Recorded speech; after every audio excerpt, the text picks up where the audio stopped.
It's quite cool. That's cool. And then we're live on YouTube because we currently hate Facebook. Did you just snort? Very nearly. I want to see if I can make this full screen on my thing. I don't know. That's as full screen as it gets. Hello. Hi. Good to see you, naughty, naughty girl. Honestly, like, who would have thought? Of all the people. Yeah. Because I'm just so dodgy. I post such awful things. Did you actually see the original post? Yeah, I did. Yeah. Yeah. It was like, who the fuck did that? Complaint was like one of the most non-complainable posts about I've seen. There you go. Yeah. Oh, it's been quite a good break for me. Apart from not being able to advertise anything that I'm offering or get anyone on any of my courses, I've been creating stuff. So can you watch it? Can you see Facebook? I can see it. Can't like anything. Can't unfriend anyone, which is really annoying. Can't join. I can't. I wanted to create a group. That's right. I was going to do a new challenge. I thought I'll get on with that. Can't do that. And I thought it'd be really clever. And business page as well. So what happened was I posted the original joke to my business page, then shared it to my personal page. So those are 2 strikes. Then when I saw I got a warning, and I thought it was really funny, I posted the screenshot. So that's 3 strikes because the screenshot had a little bit of the quote in it. Yeah. So that was my first 4 days, and then I deleted the post. And then I go offline on Friday night for 25 hours, came back on Saturday night, and I was banned for 7 days for posting some imaginary post when I wasn't online. Yeah, so it's led to quite a few discussions about don't put all your eggs in one basket, which I know you don't. Yeah. But I know lots of people do. It's a habit that we get into. But yeah, like, you know, at least I had Instagram, I had LinkedIn, I had my website to be getting on with, my mailing list is still going. So anyway, the title of our chat today is Pain, Brain, Health and Happiness. I like what you did there. Oh, nice. Yeah, big fan. So what do you want to tell us? Oh, and also we didn't introduce who you are. Tell us who you are. I'm me, Gareth Riddy. What do? I do stuff. I am a healing man. I primarily help people with chronic health and pain issues, not always, but mainly, and neurological scrambling. That's what I do, all online. Neurological scrambling. I need to write that down. Neurological scrambling. Because people are a bit scrambled nowadays, aren't they? So that's what I do. I like to consider myself a professional tone lowerer. Potty mouth, I love that. And that's what I do. You help people get unscrambled. Unscramble people, yeah, neurologically, essentially, because if it doesn't matter what issue you've got, any kind of illness, is the brain has a say in that. So my whole job is to work out what's going on, how is the system communicating for that issue to even exist as an issue. Underneath the issue, return normal communication between the brain and the body goes, oh yeah, that's how I fucking work, and then it starts working back. So yeah. So I mean, we've worked on a ridiculous amount of stuff. I don't know how. I guess over the last 2 years. I had so many issues. I can't even remember where we began. They just picked somewhere. But I mean, there's thyroid, sleep crap. There was the vertigo that I had after I traveled in the summer. But one of the things we were doing was working on my jaw because I was clenching my jaw out of nowhere. It was really annoying. Yeah. And just that, like you say, that your body says, oh yeah, my jaw couldn't actually remember how to just sit nicely without clamping down. And after I do those exercises still sometimes. And it kind of went, oh yeah.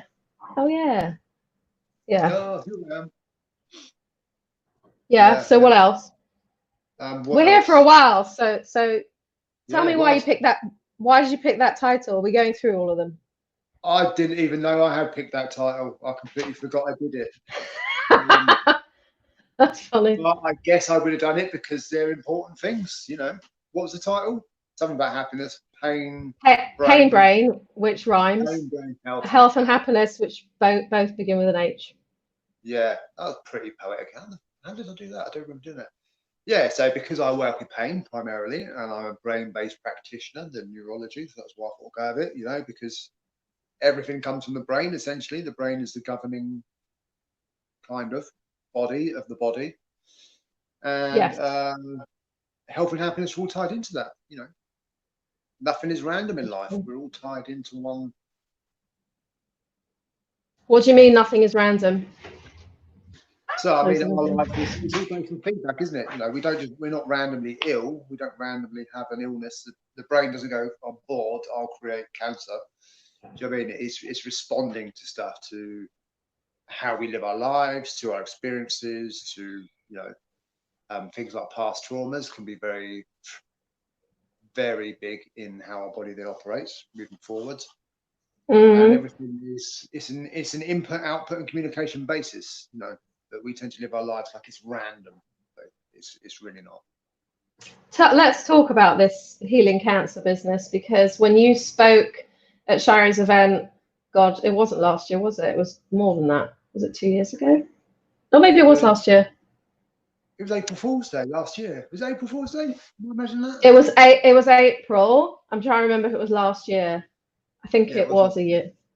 So yeah, when you spoke, you talked about, and you said it in your blurb as well, like your favorite thing to hear is that the doctors say they can't do anything.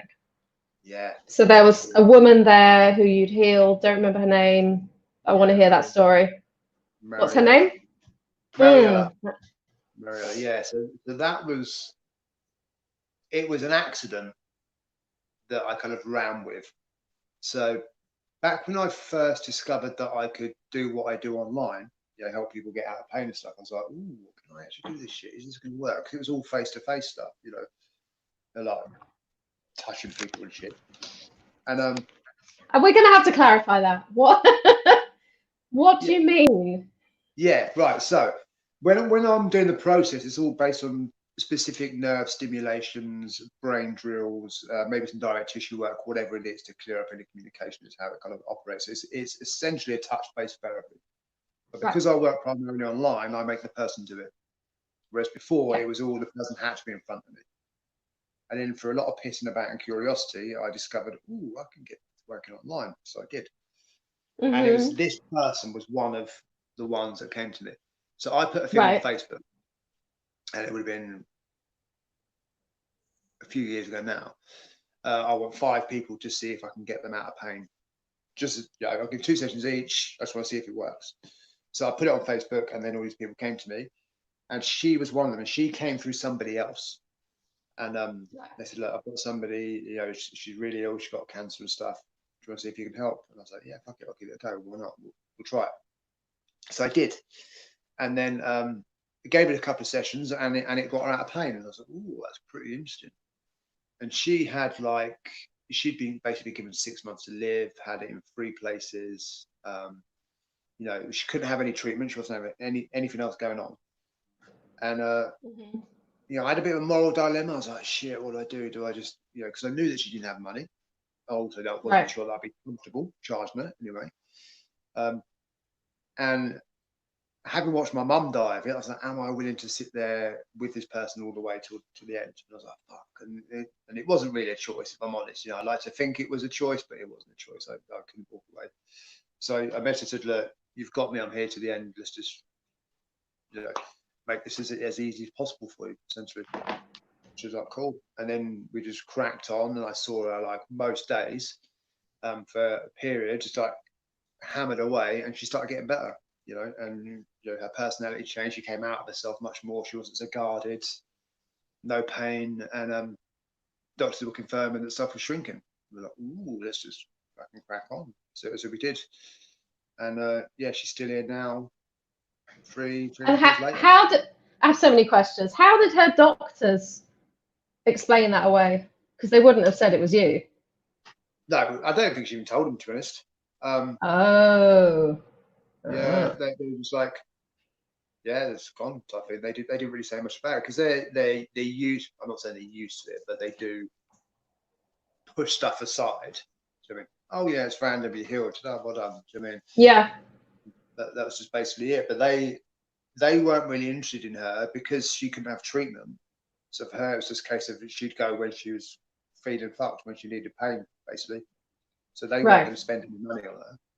Essentially, why would you? If you think from a business perspective, you've got to spend money on somebody who's going to live and not die. Yeah. And yeah, she's still in now. Spoke to yesterday, actually.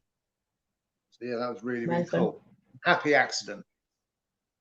And it's amazing what you can do when you just clear, you know, a lot of people are clearing out old trauma and stuff and really just allowing the body to do what it needs to do, because there's so much noise in the system. You know, we're so neurologically overstimulated. It's us kicking off left, right, and centre that the body can't regulate. And all I do is essentially allow the body to regulate itself, quieten the noise down, and it does its thing, does what it's meant to do. And what was I going to ask you about that? In terms of things getting trapped in the body, I find this really hard to explain. Yeah. How do you explain it? Trauma. Yeah. I mean, trauma getting trapped. So the long and short of it is, us as a species are made for a very different time and environment than we live in. Right? So all our needs, our drives, our instincts are made to, don't know, forests, fields, mountains, lakes, whatever it is. You know, we're tied to that as a species, and we always will be tied to that as a species. So a lot of our needs are there.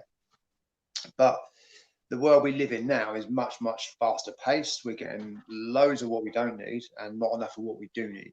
And that essentially creates stress in the body.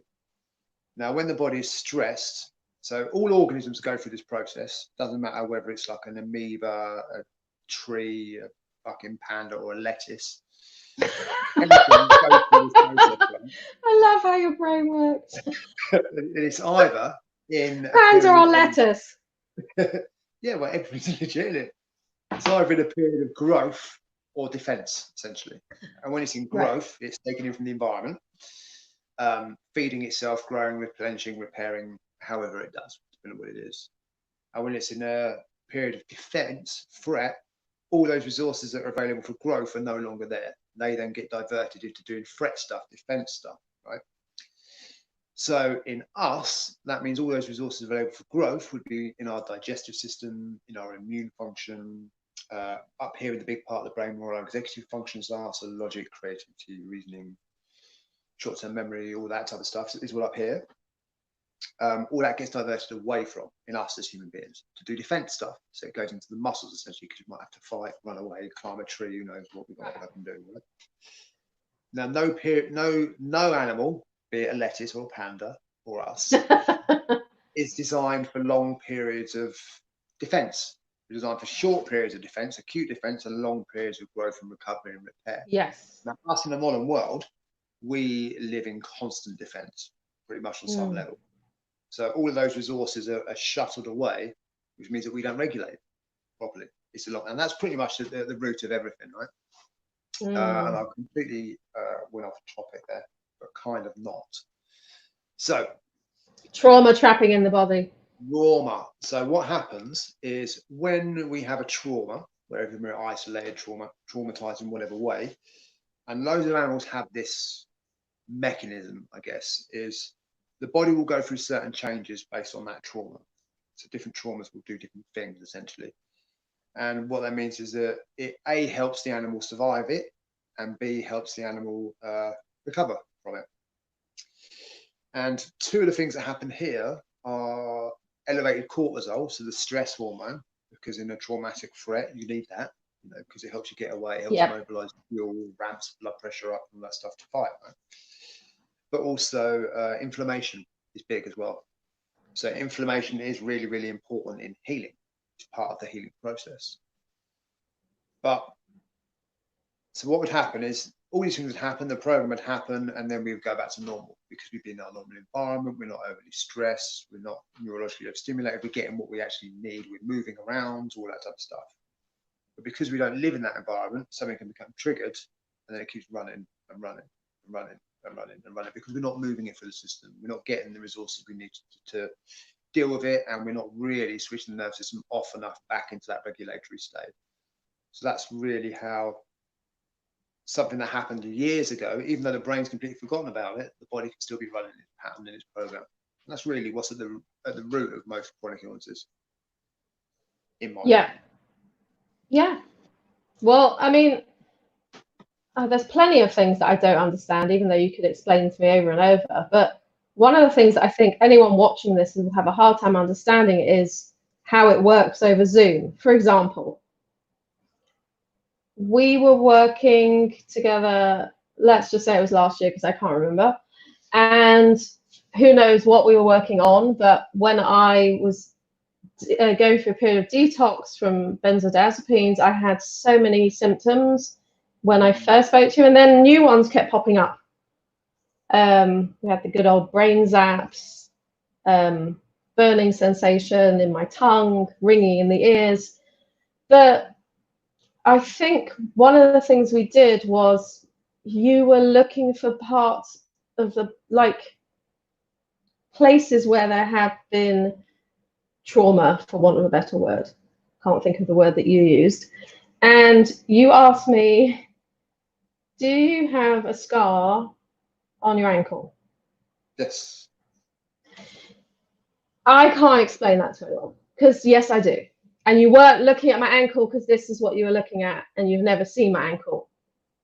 I don't understand that.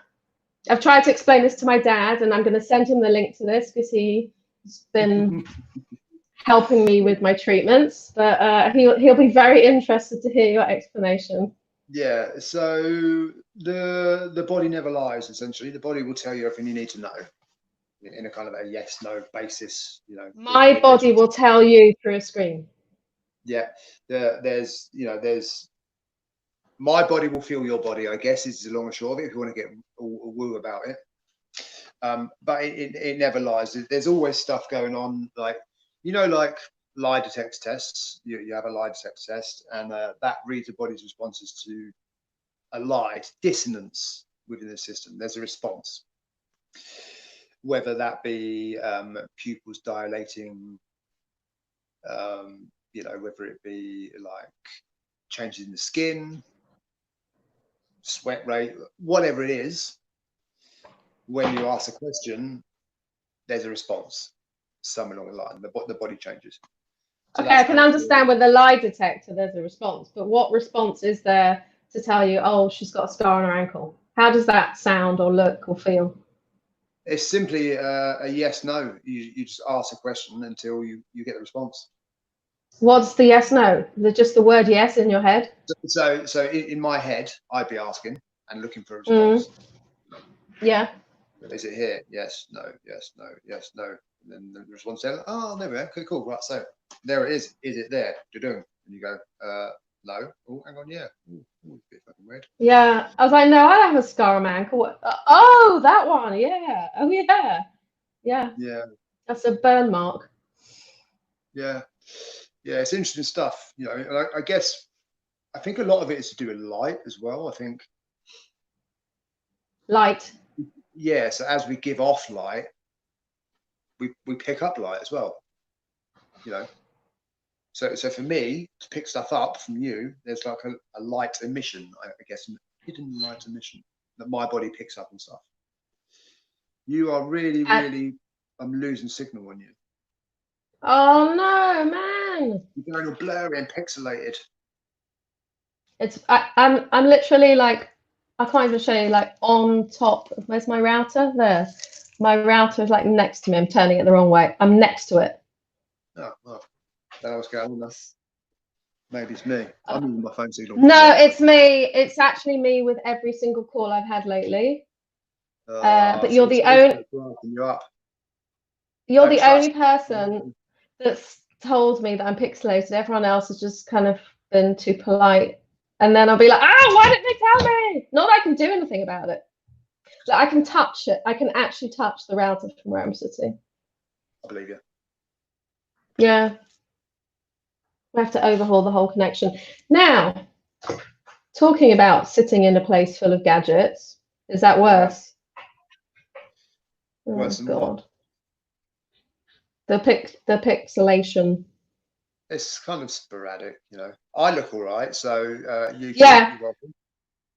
yeah, you look fine. It's nothing to do with YouTube. It's my Can bloody you find connection out in how my many house. people are watching on there? Say that Do you get to again? see? Do you get to see who's watching on? You know, like on Facebook, you can see who's on. Can you see that for YouTube? Yeah, I can see there's one person watching on YouTube. I couldn't really tell anyone about it. Hi, nice person that turned up. Post us a comment so we can see who you are. Yeah, so I was saying, you made me aware of many things. One of the things that you made me very aware of is earthing, grounding. And when you were talking before about how we are not made for these prolonged periods of stress, to begin with, I was kind of like, I'm not stressed, because like, how am I feeling right now? I'm not feeling stressed at all. But there is for sure stress in places in my body. I'm just not tuning into it. There's clearly stress in my shoulders. I've got stress in my jaw. There's stress in many places. Like when I use a yoga ball and massage the bottoms of my feet, it's unbelievable how stressed my feet are. But I found like one of my homework with you was very often, it was always to go out and stroke trees and get my feet into the grass and all that kind of stuff. And I find it absolutely impossible when I go to the beach. I find it impossible to feel stressed. And I was discussing it with my husband. He's like, "Why is that?" I was like, "It's almost like magic. You cannot sit at the beach, look at the waves, and stress." Yeah, it's a So beautiful thing. yeah, and it's 14-minute drive. So we've been trying to go most Sunday evenings, like around just before sunset, like when most people are leaving, just because we don't really want to sit in crowded places right now. But yeah, it's like one of those things that once you say it, it makes sense. We sit in offices, we sit in or in our homes. I've got a light in front of me, and I've got headphones on, and my modem, and my computer. Or we drive in the car and we're just surrounded by tech all the time and lights. And I guess it was in your book. Name of your book is? Now I can do the shit the modern world does to us. Yes, that's it. That's well done. That really drew my attention to how I was kind of getting it all wrong, basically. Not enough of the things that are good for me and the things that I enjoy. So I have you to thank for that. Oh, yeah, you're very welcome. Yeah, it's so true. You know, we are natural beings, natural creatures. You know, since we were first plonked on this earth, it's the same thing. You know, we're still that same creature, and the earth is a beautiful thing, and the beach amazing. We can get all the barefoot earthing we want down there, which I'll have to talk about on that. But also, a lot of it is to do with natural light and also horizons. You know, we're used to, we're made for, however you want to say it, space, more space. Right. We've got that endless horizon of the sea. It's very, very calming. Ah. With the eyes, so you have like peripheral vision and foveal, they call it, or tunnel vision. Right. So depending on where you are with the eyes, the muscles fire back to specific parts of the brain and they trigger certain things or are linked to certain things, right? So peripheral vision is linked to parasympathetic, also known as rest and digest, whereas foveal is linked to fight and flight. So the more you can widen stuff, the better you can get in that state, which is cool. That's big fan. Yeah, and the other, there were lots of big things that I'm thinking, like what you talked about on stage, and you really practice what you preach. You talked about how we don't drink enough, and I basically drink. I have some coffee in the morning, 1 cup, but the rest of the day I am drinking water. But I'm watching you chugging it down. Like, oh God, I don't drink enough. I do now drink about 2.5 liters a day, and I'm finally hydrated. And I think most of us are walking around permanently dehydrated without realizing it. Not sure how we managed to screw that up. It's a really simple thing.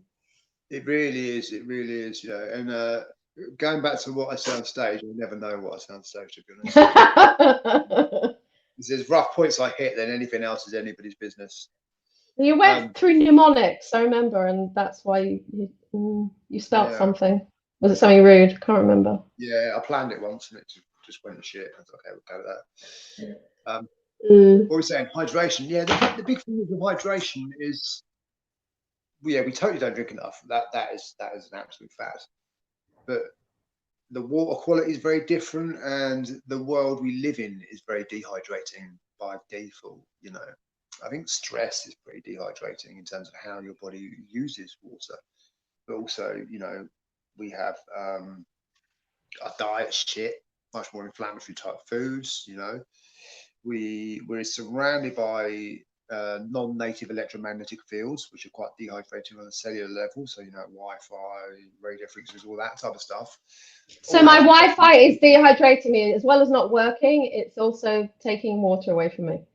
Yeah, exactly. Yeah. So we live in a world where we need much more than we ever had, than we did do, because our bodies having to deal with, you know, environmental things, so radio frequencies, toxins in the air, pollution, all this stuff that water's needed for. So we now need much more than we ever did do, I think. But people tend not to drink it. You know, it's weird with water, as people don't realise how dehydrated they are till they start drinking. There's like a flower. Yeah. Oh, God. Yeah, and now I'm just permanently thirsty. Yeah. So thanks. Yeah. Right. So you know what? I'm going to write to StreamYard and tell them. It's a little button here that says, "Are you having issues?" I say, "Yes, I am having issues." Cross. What do you say? It looks good now. Yeah, I drink a lot of water because, well, on stage I said I had cancer in my throat many years ago, and today is the 20th anniversary of my diagnosis. Oh my goodness. Because of the radiotherapy, it messed up my saliva glands and shit. I have to drink a lot of water. It messed up what? Messed up my saliva glands being cooked with radiotherapy, which is oh right, yes. It's like a long X-ray basically, and over the course of the 6 weeks, although the treatment itself doesn't hurt, it's painless, but over time the burns start developing and developing and developing. So I couldn't, you know, I lost loads of weight, I couldn't eat properly, or got cooked and fried and stuff, and they still don't work now as well.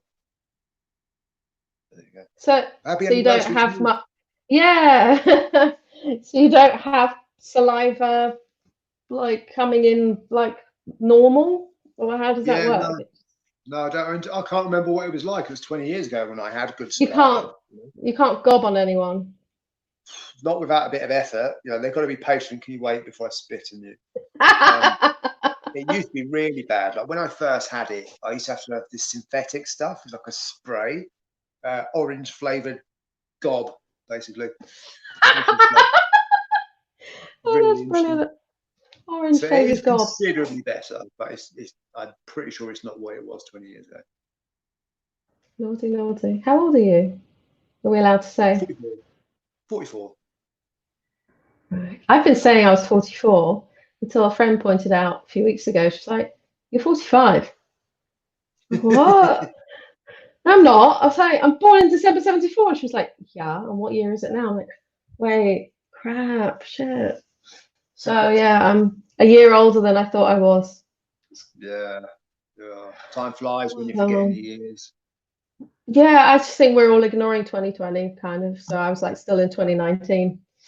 Now, right, Gareth, I'm going to finish off our lovely chat for today with some. Fucking hell, we've been going an hour. How did that happen? An hour. It's half an hour. Oh yeah. Oh, it's half 11 minutes. Fucking hell, yeah. Silly goose. So I have some questions. Try and think which one's going to get the best response from you.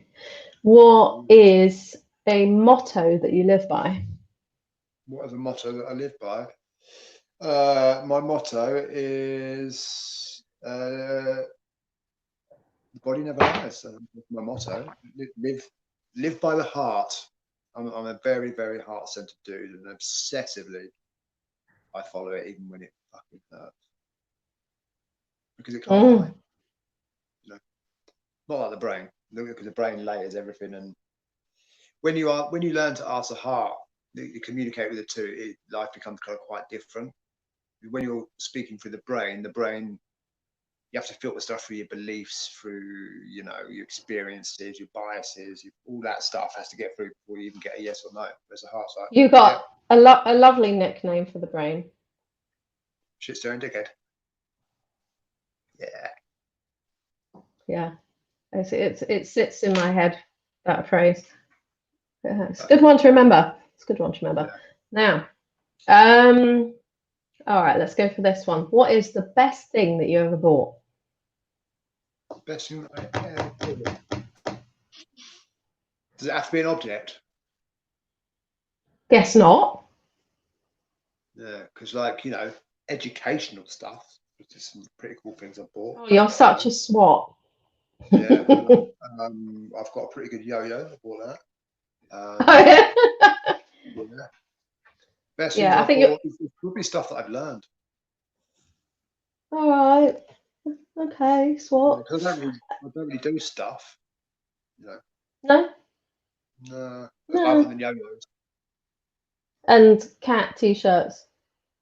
I've never bought any of them. Oh, they were gifts. That's true. Right. Do you remember like a smell from your childhood that makes you smile? Not nasty smells. Good smell from your childhood. Yes, I do. Yeah. But I haven't smelled it in a very, very long time.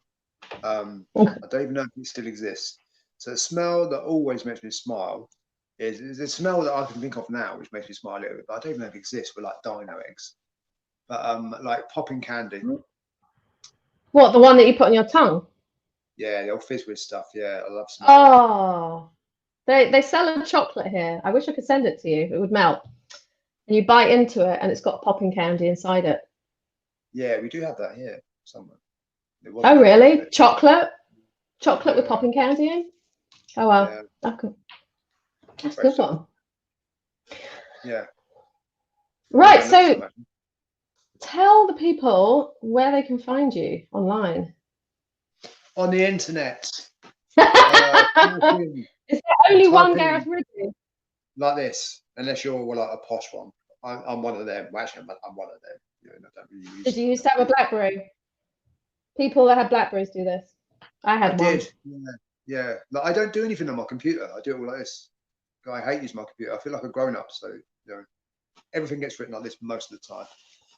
Yeah, Facebook, Instagram, LinkedIn, all the normal. Gareth Riddy at Gareth Riddy, GarethRiddy.com. All of those. But my site is getting like an overhaul, so ignore it. Yeah, so I did actually link to your website, and then I went and had a quick look. And I'm like, this needs updating. Yeah, it does. Yeah. I literally had a conversation with somebody, and I've got to pay their invoice today, actually. So I'm getting it all overhauled and done to bring in alignment to what I should do. Yeah, get that sorted. Yeah. So ignore the website; it's a bit shit. But come on Facebook, that's where the fun is. Yeah, don't rub it in. Or you can find me on Amazon or Audible. Gareth Riddy, How Unusual My God Does Was. I did not know you were on Audible. I'm assuming it's you reading it. Of course. I should hope. You're not going to like have a voice double. That'd be weird. That would be weird. Yeah, I hate it when people do that. I heard that Stephen Fry is the voice of the Harry Potter stories. He reads them. I've got to download that. Really, I'd be happy with him reading my book, actually. Yeah. We'll allow Stephen Fry, but no one else. Yeah. Or James L. Jones, or Morgan Freeman. All right, now you just how about Colin Firth? No, not doing it for you. Oh, Colin Firth could read everything. Anyway, Gareth Riddy, thank you. This has been lovely. Hopefully, I've enlightened people as to what the hell neurological scrambling really is and what you do, but maybe not, because I still can't quite get my head around it. But it works. What did you say? Everything's communication. Communication. Okay. we shall leave it there. And I'm sorry for my scrambled face. Well, it's back to normal now. Oh, great. Now we're finished. It's back. That's really helpful. Excellent. Cool. Oh, thanks for having me. See you Bye. soon. Bye.